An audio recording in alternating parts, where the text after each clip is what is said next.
Libre ng tuition sa lahat ng mga state universities at colleges sa bansa simula sa susunod na taon. Ayon po yan sa Commission on Higher Education.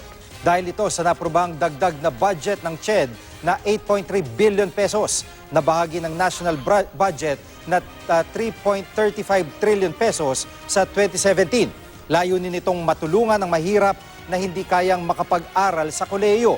Pero paliwanag ni Senator Ralph Recto na siyang nag-sponsor ng naturang panukala.